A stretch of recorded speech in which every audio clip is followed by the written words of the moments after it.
You can not believe in God until you believe in your self. जो बात ये कह रहे हैं उस बात को एक और तरीके से भी कहा जा सकता है कि भगवान भी आपकी मदद तभी करेगा जब आप खुद अपनी मदद करने के लिए तैयार हो। जैसे इससे मुझे एक बड़ी इंटरेस्टिंग कहानी याद आ रही है।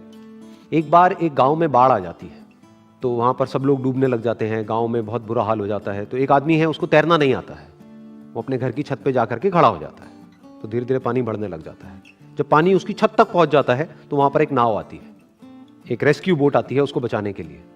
वो आती है, कहती है कि बैठ जाओ, अब ये पानी बढ़ने वाला है, तुम्हारी छत भी डूब जाएगी थोड़ी देर में। वो कहता है नहीं, मुझे तो मेरा भगवान बचाएगा। उसके बाद में पानी और ऊपर आ जाता है और पानी उसके यहाँ तक आ जाता है। थोड़ी देर में एक हेलीकॉप्टर आता है। वो हेलीकॉप्टर आकर के ऊपर से लाउड स्पीकर से बोलता है चीख चीख करके कि अभी भी वक्त है, आ जाओ, ये जो रस्सी हमने फेंकी है इसको पकड़ लो तो तुम बच जाओगे। वो कहता है नहीं, मेरे को इस रस्सी की जरूरत नहीं है, मुझे मेरा भगवान बचाएगा। वो डूब जाता है, मर जाता है। भगवान के पास में जाता है, जाकर के भगवान को बोलता है कि भगवान देखो, मैंने आप पे इतना विश्वास किया और आपने मुझे नहीं बचाया। तो भगवान खींच करके उसको थप्पड़ मारते हैं और भगवान कहते हैं कि एक बात बता, वो जो बोट भेजी थी वो किसने भेजी थी? वो जो हेलीकॉप्टर भेजा था वो किसने भेजा था? वो रस्सी फेंकी थी वो किसने फेंकी थी? वो सब मैंने ही तो किया था। अरे मूर्ख, तू भी तो कुछ कर, तुझे भी तो अपना हाथ बढ़ाना पड़ेगा। मैंने तुझे अपना हाथ दिया तो मेरा हाथ तो पकड़ कम से कम। तो अंधविश्वास से काम नहीं चलता है। यही फर्क है अंधविश्वास में और विश्वास में। विश्वास क्या है कि मैं अपनी तरफ से कभी किसी के साथ में कुछ गलत नहीं करता हूं, मैं अपनी तरफ से अपनी पूरी मेहनत कर रहा हूं, मैं सब कुछ सही कर रहा हूं, तो मेरे साथ में गलत कैसे हो सकता है? भगवान बैठा तो है। यह विश्वास है। अंधविश्वास क्या है कि मैं कुछ ना करूं, जो करेगा भगवान करेगा। यह आलसीपन है कि आप एग्जाम की तैयारी करो नहीं और बोलो भगवान को कि हे भगवान पास करा दे। ये क्या है?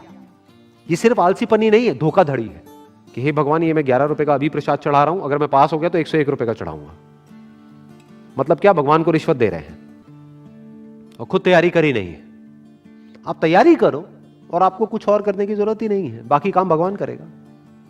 यह कहा जा रहा है। अगर आप अपनी तरफ से मेहनत में किसी भी तरह की कोई भी कसर नहीं छोड़ रहे हो और फिर उसके बाद में कह रहे हो कि अब जो होगा वो तेरे हाथ में है, तो बिल्कुल ठीक है।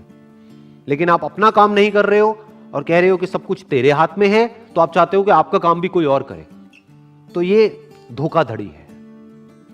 तो ये है एक एंगल इस कोटेशन को देखने का।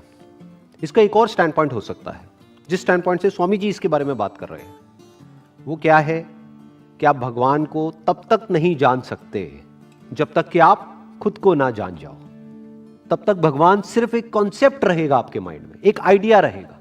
तब तक सिर्फ एक थॉट है भगवान। तो अगर आप पूजा करोगे भी तो अपने ही एक थॉट की पूजा करोगे। लेकिन जिस दिन आपने खुद को जान लिया मतलब सिर्फ बुक्स के थ्रू नहीं, एक्चुअल में एट एन एक्सपीरियंशियल लेवल खुद को जान लिया कि this is who I am, यही मैं हूं, तो वहीं पर आपको भगवान भी मिल जाएंगे। क्योंकि आप और भगवान अलग अलग नहीं हो। भगवान आपसे अलग नहीं है, भगवान आपसे दूर नहीं है। इनफैक्ट भगवान आपके इतना पास है जितना आप खुद भी अपने पास नहीं, जितना आपका थॉट भी आपके पास नहीं है, उससे भी पहले भगवान आपके पास में है। बिल्कुल इस तरीके से अगर मैं एक एग्जांपल दूं, जैसे एक लहर और पानी में जितना फर्क है, जितनी दूरी है, उतनी ही दूरी आप में और भगवान में है। लहर पानी से कितना दूर है? लहर को कहां जाना है पानी को पाने के लिए? लहर पानी ही है। तो यह बात यहां पर कही जा रही है। तो जब लहर ने अपने सच को देख लिया कि लहर कहीं भी नहीं है, दिख रही है, लेकिन लहर का जो एक्चुअल सब्सटेंस है, लहर जिसकी बनी है, लहर जिस पे टिकी है, जिससे बनी है, वो पानी है। तो वही पानी उस पूरे समुद्र का भी एसेंस है, वही सब कुछ है। उसकी बात यहां पर करी जा रही है कि अगर आपको भगवान के सच को भी जानना है तो पहले खुद के सच को जान लो। इस यूनिवर्स के सच को जानना है कि जो पूरा का पूरा यूनिवर्स दिख रहा है, इसका सच क्या है? तो उसका भी सिर्फ एक तरीका है, आपको खुद के सच को जानना होगा। यानी अभी तक मैंने जो कुछ भी कहा है या ये जितनी भी कोटेशंस है, उन सबको सम अप किया जाए और एक लाइन के अंदर कहा जाए तो वो क्या होगा कि जिसने खुद को जान लिया, खुद के सच को जान लिया, उसने सब कुछ जान लिया। अब उसके लिए जानने के लिए और कुछ बाकी नहीं। Hi sir. हाय जी। एक्चुअली मैं कुछ करना चाहता हूँ, बिजनेस या फिर जॉब, जो भी हो सकता है, बिकॉज सब लोग तो बिजनेस नहीं कर सकते, तुम्हारा जॉब कौन करेगा? ऑब्वियसली दोनों में से कुछ भी, जो भी हो सकता है। तो सर वो कन्फ्यूजन्स काफ़ी हैं, तो वो होता है ना कि 4 नाव पे पैर रख के चल रहे हैं, कब गिरेंगे नीचे कभी ना कभी, तो अभी वो बस टाइम आने वाला है। ये आप लड़कियों की बात कर रहे हैं, जॉब बिजनेस की बात कर रहे हैं? सर शादी हो चुकी है। अच्छा, शादी हो चुकी है, उसके बाद भी 3 और हैं। सर पिटवाओगे क्या घर जाके? सर मैंने सारी वीडियोस देखेंगे, तो थोड़ा सा नया जवाब देना सर प्लीज़। बिल्कुल नया दूंगा आपको, मतलब आज से पहले मैंने दिया ही नहीं होगा ऐसा जवाब। जवाब दूं? हाँ। Do whatever you want to do man.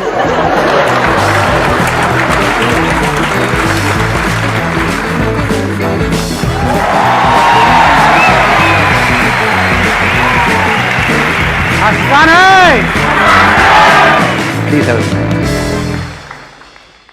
सबसे ज्यादा एक्साइटेड कौन है आप में से आज? सच सच बताओ।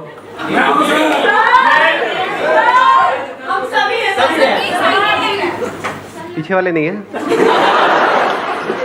लेट आए, पीछे बैठना पड़ा। गुस्सा आ रहा है, मारो इन आगे वालों को, निकालो अपनी भड़ास। मुझे बड़ा मजा आता है ऐसे लड़वाने। तो मैं शॉर्ट में बताया हूँ आपको आज क्या होने वाला है। हर सेशन में मेरा क्या होता है कि कुछ अलग करना है, कुछ डिफरेंट करना है जो आज से पहले कभी नहीं किया है, and it has to be spontaneous, यानी कि ना आपको पता है कि क्या होने वाला है ना मुझे पता है, तभी मजा आएगा। Then you will be on the edge of your seat.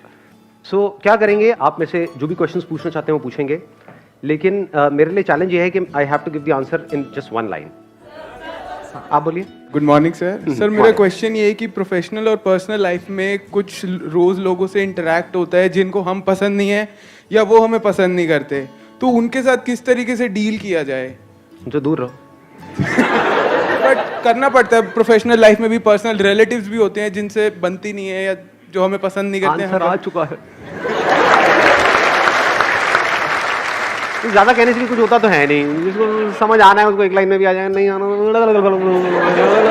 लेकिन सर अब देखो, मैं हिंट दे देता हूँ वैसे यहाँ पर थोड़ा सा कि आप मतलब कैसे निकाल सकते हो। मैंने कहा उनसे दूर रहो, तो हो सकता है आप फिजिकली दूर नहीं रह सकते, उनके पास रहना ही पड़ेगा। मेंटली तो दूर रह सकते हो ना, थोड़ा डिस्टेंस। 2 तरह का डिस्टेंस होता है, अंदर का डिस्टेंस, बाहर का। मैंने आपको बस हिंट दिया है इस आंसर के लिए, आगे से मैं हिंट भी नहीं देने वाला। Good morning sir. हाँ जी, गुड मॉर्निंग सर। आपकी वीडियोस देख के ये समझ में आता है कि ना खुश रहना अपने हाथ में ही होता है, दिमाग में ही है। अगर हम खुश, और दुख दिमाग से ही है, लेकिन फिर भी सर हम खुश नहीं रह पाते हैं। कई बार ऐसा हो जाता है, तो वो क्यों? मतलब पता है कि हम अपने दिमाग से ही दुखी हैं सोच के, लेकिन फिर भी कई बार दुखी हो ही जाते हैं। ऐसे क्यों सर? कंडीशन ऐसी हो जाती है। अरे रुको 1 मिनट यार, आप लोग बिल्कुल ही, I have to put it in 1 line ना। हाँ 1 मिनट। जैसे हम नींद लेने की कोशिश करते हैं कि मुझे नींद आ जाए, नींद आ जाए, नींद आ जाए, इसी वजह से नींद नहीं आती है। ऐसे ही जब हम खुश रहने की कोशिश करते हैं कि मैं खुश हो जाऊं, खुश हो जाऊं, खुश हो जाऊं, इसी वजह से दुखी रहते हैं।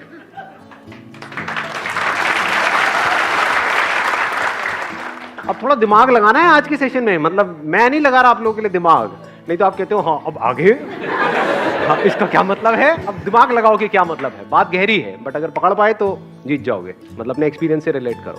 Hello sir, very good morning. Good morning. Actually sir मेरी प्रॉब्लम ये है कि मैं बिज़नेस करना चाहती हूँ। 7 इयर्स मैंने ट्यूशन पढ़ाया है, तो मेरा अपना कोचिंग सेंटर खोलने का काफ़ी एम है। बट मैं अभी जॉब करती हूँ, वर्किंग हूँ, और मेरा बेबी भी है छोटा, 4 इयर्स का।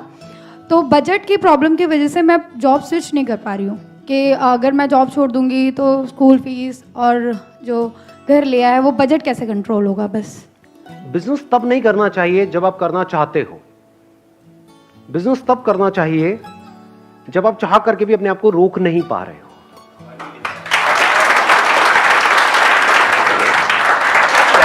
क्या बात है, क्या बात है, मुशायरा चल रहा है सर, क्या बात है, मैं गजरे में हूं यार सर, क्या बात है सर। सर एक और सर। Morning sir. हाँ। सर मेरा क्वेश्चन ये है कि जैसे मेरे साथ मतलब कुछ प्रॉब्लम्स हो गई, जैसे कि मुझसे कुछ गलतियां हो गई, ठीक है, या फिर मतलब मेरे फैमिली को लगा कि हाँ मैंने कुछ गलती की। तो क्या होता है ना कि जब मैं अपने लाइफ में आगे बढ़ना चाहता हूँ कि चलो ठीक है एक प्रॉब्लम आई, बट ठीक है अब हम आगे बढ़ते हैं लाइफ में, बट क्या होता है जैसे मेरी वाइफ है, मेरे पेरेंट्स हैं, कुछ भी गलती होती है ना, घूम फिर के मुझे वहीं पे उसी टॉपिक पे ले जाते हैं। मतलब घूम फिर के सारी बातें वही पहुंच जाती है, तुमने तब ऐसा क्यों किया, वैसा क्यों किया, है ना? तो मुझे ये समझ में नहीं आता। अब सर जैसे मेरी वाइफ है या फिर मेरे पेरेंट्स, अब मैं उनको दूर तो नहीं कर सकता, जैसे आप कहते हो कि दूर हो जाओ उनसे, वो भी नहीं हो पाता। तो फिर इसको सर मैं कैसे सॉल्व करूँ? ये मेरी ले रहे हैं, लेकिन आपके अंदर से सब क्या आ रहा? अरे दूर हो जाओ, कैसे दूर हो जाओ? हाँ, कुछ भी बोलते हो। क्योंकि मैं दिल से चाहता हूँ कि वो मुझसे खुश रहें, मेरे पास रहें, तो कैसे इसको सॉल्व करूँ सर? आज के बाद वो कभी भी दोबारा ऐसा बोले तो आप एक वर्ड में उनको जवाब देना, खामोश।